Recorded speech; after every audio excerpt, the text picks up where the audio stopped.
Good morning, class. This is week 2 of 3 of the lovely Stride Deckset reveals. So, we have got both first strides for both Harri and the Nightrose decksets, along with 4 more cards for each of them to not fully bolster, but near enough finish off the lineup so we can start to see how the decks are working.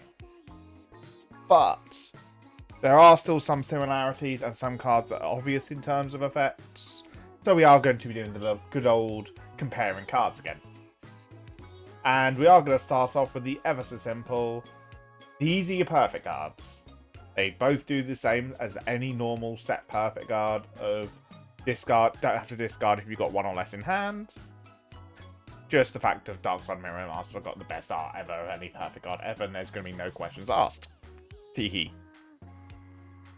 The other cards that are also the exact similar that we knew about is the Stride Fodders of Masquerade Bunny and Tommy the Ghosty Brothers. Both have the same effect of when discarded from hand for Stride, they count as grade 3s, so the Stride Fodder part. But then you've also got in your hand, you can discard it if you've got the crest to search for the corresponding grade 3 of either Harri or Nightrose. So really good for the setting up for the ultimate strides of Miss Phantasm Pirate King Nightrose and Dragon Masquerade Harri. And they also do grab from deck or drop, so if you need to keep looping it, that's the way to go. But that's it with the similarities for now. Instead, we're going to go over a few cards that are the equivalents to what we saw last week. So we are going to start off with the Witch Doctor of Powdered Bone, Negrabone, who is the deemed equivalent of Cutie Paratrooper. Obviously, we saw from Cutie Paratrooper last week that when she's placed on rearguard circle, she does the Magian mechanics of tucking something into Soul, pulling something else out of Soul. And then at the end of the turn, it comes back out, but it was hard restricted to not working in the battle phase. So people thought, oh, Negrabone might go the same route as he used to, of being the end of battle he's boosted multi-attack enabler. But he didn't. This is what he's got instead. And his skill is auto rearguard circle. At the end of the battle, this unit that was placed in the drop zone this turn boosted, if you have Vampire Princess of Nightfog, Nightrose crest, retire this unit and draw 1 card. So this card is your draw engine for Nightrose. Obviously, Harri's draw engine's tied to his crest, so Nightrose needed her draw engine to be a card.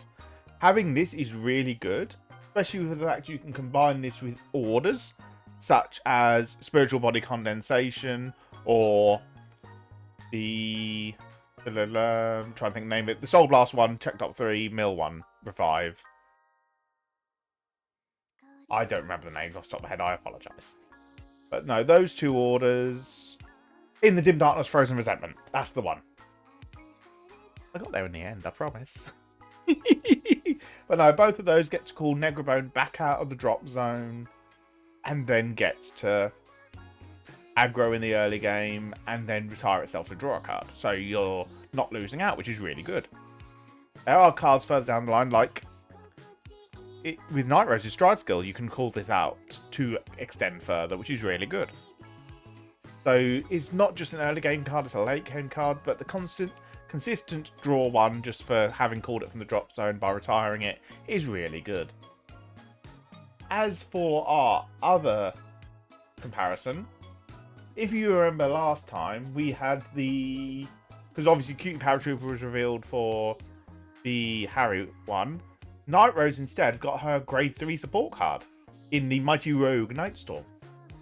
So for Pale Moon, we actually got on Tuesday our Flying Manticore reveal. And this is very different from every normal Stride deck set. He's got the skill of Continuous. If you have a grade 3 or greater Vanguard with Harri in its card name, this card gets all of the following. Magia, Auto Rearguard Circle, Generation Break 1. At the end of the battle this unit attacks, if you did not call a card from your soul during the battle phase this turn. Counterblast 1 and put this unit into soul. Choose up to one card with a different card name from this card from your soul and call it to rearguard circle. At the end of that turn, put that called unit back into the soul. And second skill is the auto. When this card is discarded from the hand while paying for the cost of stride, you get to draw a card. So second part is the usual what every grade 3 has. But we didn't get our plus 10k for the usual Generation Break 2 that the Stride fodders get. Instead, we got the equivalent of Nightmare Doll Alice into Standard. It is restricted to having not called from Soul this turn during your battle phase. So we are locked to 4 attacks. But it's got the good old into Soul, out of Soul that I love in Pale Moon. So it's really nice to have. You can obviously combo this off better with good attackers from the Soul, like, for example, our card dealer Jacqueline that gains another 5k when called from Soul. And it could likely combo off with Darkside Princess, once we actually know what Darkside Princess actually does. Because the reveal that we got alongside Flying Manticore was not the Darkside Princess. What we got instead was Direful Doll Ornata. So Ornata's got the skill of Auto. When this unit is placed on rearguard circle from hand, if you have a Masked Magician Harry crest, look at the top 5 cards of your deck, choose up to one card from among them, put it into your soul, and shuffle your deck. Then second skill is Auto. When this unit is put onto Guardian Circle, if you have a Masked Magician Harry crest, you may soul charge 1. This was good until they added the from hand part of her skill. Pale Moon wants to be calling from as much as it can from soul, so it's not having to commit from hand. So having this restricted to be from hand hurts it so much.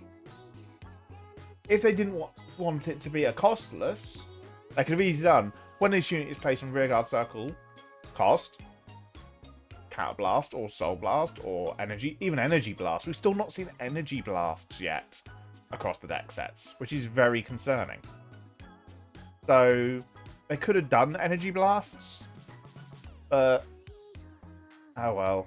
It's going to be the card that gets cut. So based on the fact that we saw Direful Doll Ornata, we were expecting to see Marauding Shade from the Nightrose Stride Deckset. But they shook it up. Instead, we got the Witch Doctor of Langor, Negralazy. So, Negralazy is very interesting. He's got 3 skills. First one being his Auto Hollow skill. So, for those that didn't watch the last one, Hollow is when it's placed on rearguard circle, you may hollow this unit. This unit may become hollowed, and if you do, you retire at the end of turn. You've got the second skill, which is Auto Rearguard Circle. When this unit becomes hollowed, other than during the battle phase, if you have a grade 3 or greater Vanguard with Nightrose in its card name, cast Counter Blast 1, choose a card from your drop, and call it to Rearguard Circle. And third skill is Auto Generation Break 1. When this hollowed unit is retired from Rearguard Circle, if you have a grade 3 or greater Vanguard with Nightrose in its card name, and you've not countercharged this turn, countercharge 1. So let's break this down. Those that remember old G Negralazy, it was always Counter Blast 1, Soul Blast 1, call something from drop, give it itself plus 2k, and that card plus 2k, and then end of the turn, if it was hollowed when it retired, you would then countercharge 1, soul charge 1. So they've kept the old, it's paying for its own costs back at the end of turn, just not bothered with the Soul Blast and Soul Charging. But that bit is really nice to see for a little homage to the old one. And it's still calling cards from drop. They have put the other than during your battle phase skill on this card, just to stop you going for 5 attacks. But it does hint that one of our strides at this point, because obviously this is the outside of the Marauding Shade, the last main deck card. Our main deck for Nightrose is not going to be multi-attacking. So, but still being an extender overall, this combos perfectly with Negrabone. Because you can Nightrose, Counterblast 1, call Negralazy be hollowed. Negralazy skill, Counterblast 1, calling Negrabone. Negrabone's then live to end of the battle, it boosts the Negralazy, retire it, and obviously get the draw. Then end phase, you retire the Negralazy, countercharge 1. But then you can extend further. Because obviously during that end phase, Nightrose then kicks in. You can then mill 3 top cards of your deck, call back the Negralazy, and then put card back into deck. So you can either leave it as that and have another 5k instead back, or you can push further, hollow the Negralazy again, then Counterblast 1, and call something else to your board, which will then let Negralazy retire again. Because obviously it's in hollowed state, it must retire. But why would you want to do that, I hear people ask. Well, you can then utilise that to call perfect guards, and then combo off with Flowering Sweet Shop, which then says, obviously, when you attack, you can then select one of your cards to then move to the Guardian Circle. So you get this nice little bit of, oh, Negralazy can bring back perfect guards. Similar to how it used to play in old G-Grand Blue, where you have the G-Guard Negra Lily that would then lead to calling a Skeleton Cannoneer to then remove the attacking unit. So they've kept the defensive mechanics of G within Negralazy, which is really nice. So it is leaning more towards a defensive deck for Nightrose instead of the multi-attacking, but it's still nice toolboxing. Talking of toolboxing, let's move on to our first strides. And I'm going to cover both of them at the same time, because you'll notice there's a lot of similarities between them. So we're going to start off with the Grand Blue one, because I'm in that section of what I'm reading. And this is the Ghosty Great King Obadiah. So Obadiah's got the skill of Act Vanguard Circle once a turn. Cost, turn a card from your G zone face up. To look at the top 5 cards of your deck, choose up to 1 card from among them, discard it, and then shuffle your deck. Then choose up to 1 card from your drop zone and call it to Rearguard Circle. If you called a unit with the Hollow ability, that unit gets power plus 5,000 until end of turn. We're then going to move on to the equivalent for Pale Moon, which was the Jester Demonic Dragon, Lunatech Dragon. And he's got the skill of Act Vanguard Circle, once a turn, cost, turn a card from your G zone, turn it face up. Look at the top 5 cards of your deck, choose up to 1 card from among them, put it into your soul, then shuffle your deck. Then choose up to 1 card from your soul, call it to Rearguard Circle, and then end of the turn, put the card called by this ability back into your soul, because it's a Magia skill. So those 2 cards might have sounded familiar, because they are literally carbon copies of each other, except from where they're going based on their mechanics. Both of these are very good setup strides. Personally speaking, this is how the deck set should have been from the get-go. Using the first stride to set up, and you're constantly doing your setting up plays, and then going for your final push. This is how the deck set should have been, but they were handled poorly prior, and just focused on the first strides being the, oh, let's just mass attack because we can. Which just isn't good. No, both of these cards are really good because you're compressing your decks nicely. You want to be going, ideally at this point, a couple of turns of Obadiah / Lunatech, just to build your deck to being as small as you possibly can be, and then going into your final strides afterwards. Both of these really solid strides to begin with, and I can't wait to see what the next strides do.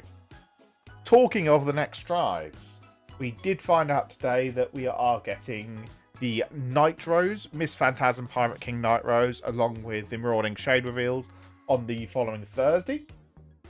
We have, however, not been given a date for the Dragon Masquerade Harry and Darkside Princess, due to the fact that the Tuesday stream is instead covering the Destined One of Time legal Odium.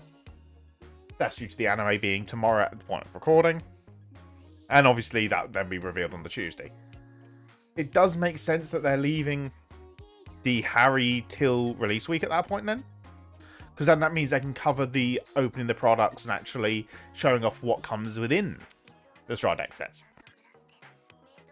It's just a shame because that means I'm back to work and I don't get to watch it live.